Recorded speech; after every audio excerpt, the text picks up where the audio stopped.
এক সপ্তাহ আগে বলেছিলাম ডেভিল ইনুস সরকারের কথিত নিরাপত্তা উপদেষ্টা খলিলের কানের নিচে দুটা দেওয়ার জন্য ভারত তাকে ডাকতেছে। সেই কথাই এখন সত্য হলো। শেখ হাসিনার রায় ও জঙ্গিবাদ নিয়ে ভারতের কঠোর আলটিমেটাম। দিল্লির হাতে জঙ্গিবাদের প্রমাণ, বাংলাদেশের মাটি ব্যবহার করে ভারতের হামলার ছক কষা হচ্ছে, এমন অভিযোগে অজিত দোভালের ডোসিয়ার বা প্রমাণপত্র হস্তান্তর। শেখ হাসিনার ইস্যুতে চরম অসন্তোষ। শেখ হাসিনার মৃত্যুদণ্ড রায় নিয়ে ভারতের তীব্র প্রতিক্রিয়া ও সতর্কবার্তা।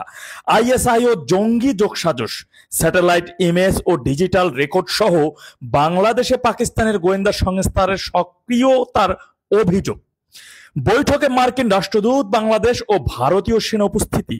দ্বিপাক্ষিক বৈঠকে যুক্তরাষ্ট্রের রাষ্ট্রদূতের নজিরবিহীন অংশগ্রহণ ও নির্বাচন নিয়ে আলোচনা। বাংলাদেশ ও ভারতের কূটনৈতিক সম্পর্কে নতুন করে টানাপোড়েন সৃষ্টি হয়েছে। জাতীয় নিরাপত্তা ও রাজনৈতিক ইস্যুতে নয়াদিল্লিতে অনুষ্ঠিত উচ্চ পর্যায়ের বৈঠকে ঢাকাকে কড়া বার্তা দিয়েছে ভারত। ভারতের জাতীয় নিরাপত্তা উপদেষ্টা অজিত দোভাল ও বাংলাদেশের বিশেষ প্রতিনিধি নিরাপত্তা উপদেষ্টা খলিলুর রহমানের মধ্যকার এই বৈঠকে জঙ্গিবাদ ও দমন এবং শেখ হাসিনার বিচার ইস্যুতে ভারতের অবস্থান ছিল অত্যন্ত কঠোর, যা কার্যত আলটিমেটামের রূপ নিয়েছে। বৈঠকের সবচেয়ে উত্তপ্ত বিষয় ছিল আন্তঃসীমান্ত সন্ত্রাসবাদ। ভারত অভিযোগ করেছে, সাম্প্রতিক রাজনৈতিক পট পরিবর্তনের সুযোগে বাংলাদেশের মাটি ব্যবহার করে ভারতের বিরুদ্ধে জঙ্গি হামলার পরিকল্পনা করা হচ্ছে। অজিত দোভাল অভিযোগের সপক্ষে খলিলুর রহমানের হাতে একটি সুনির্দিষ্ট ডোসিয়ার বা প্রমাণপত্র তুলে দেন। এই নথিতে জঙ্গিদের গোপন আস্তানা, ডিজিটাল যোগসাযোগ রেকর্ড, স্যাটেলাইট ইমেজ এবং ধৃত জঙ্গিদের জবানবন্দি রয়েছে বলে জানা গেছে। এছাড়া বাংলাদেশে পাকিস্তানের গোয়েন্দা সংস্থা আইএসআই এর তৎপরতা বৃদ্ধি পেয়েছে বলেও ভারত উদ্বেগ প্রকাশ করে এবং এ বিষয়ে জিরো টলারেন্স নীতি ঘোষণা করে। নিরাপত্তা ইস্যুর বাইরেও রাজনৈতিক আলোচনায় বড় ছায়া ফেলেছে শেখ হাসিনার প্রসঙ্গ। কূটনৈতিক সূত্রের খবর, বাংলাদেশের সাবেক প্রধানমন্ত্রী শেখ হাসিনার মৃত্যুদণ্ড রায় নিয়ে ভারত চরম প্রতিক্রিয়া ব্যক্ত করেছে। নয়াদিল্লি সাফ জানিয়ে দিয়েছে, এ ধরনের কোনো সিদ্ধান্ত দুই দেশের সম্পর্কের উপর নেতিবাচক প্রভাব ফেলবে। বৈঠকের দ্বিতীয় পর্বে এক নজিরবিহীন ঘটনা দেখা যায়, যেখানে অজিত দোভাল ও খলিলুর রহমানের সাথে যোগ দেন ভারতের নিযুক্ত মার্কিন রাষ্ট্রদূত এবং বাংলাদেশের দুই শীর্ষ সেনা কর্মকর্তা। সেখানে নিরাপত্তা ইস্যুর পাশাপাশি বাংলাদেশে একটি ইনক্লুসিভ বা অংশগ্রহণমূলক নির্বাচনের বিষয়টিও গুরুত্বের সাথে আলোচিত হয়। দ্বিপাক্ষিক বৈঠকে তৃতীয় কোনো দেশের রাষ্ট্রদূতের উপস্থিতি কূটনৈতিক মহলে নানা প্রশ্নের জন্ম দিয়েছে।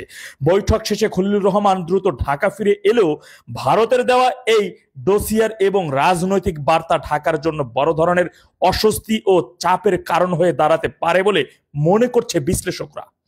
মনে রাখবেন, ভারত সরকার কিন্তু শুধু যে পাকিস্তানে আইএসআই এর ঘাঁটি এবং জঙ্গিদের তৎপরতা এবং বাংলাদেশের ভূমি দখল করে ভারতে আক্রমণের জঙ্গিদেরকে যে নীল নকশা, এটি শুধু ভারত যে মুখে বলেছে তা কিন্তু নয়। কেন, মুখে বললে বাংলাদেশ সেই জিনিসটা অস্বীকার করবে, এটাই স্বাভাবিক।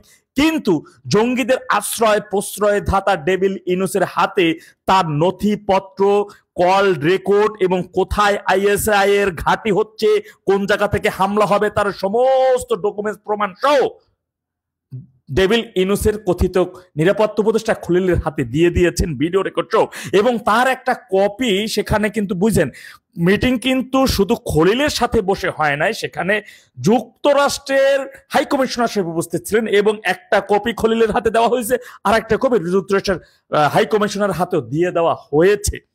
এখন দেখা যাক এই বিষয়ে খলিল কিভাবে চুপিসারে কোন বক্তব্য তুলে ধরেন এবং এই বিষয়ে তার প্রতিক্রিয়া কি, সেই বিষয়টি এখন দেখার অপেক্ষায় দেশের জনগণ। যদিও প্রথম থেকে এই অবধি পর্যন্ত সম্পূর্ণভাবে দেশ বিদেশ থেকে যাই কিছুই হোক না কেন, একটি মিথ্যার উপর ভর করে দাঁড়িয়ে আছে ডেভিল ইনুস এবং ডেভিল ইনুসের আর এক সারিন্দার এই যে প্রোপাগান্ডা সচিব ডাস্টবিন শফিক।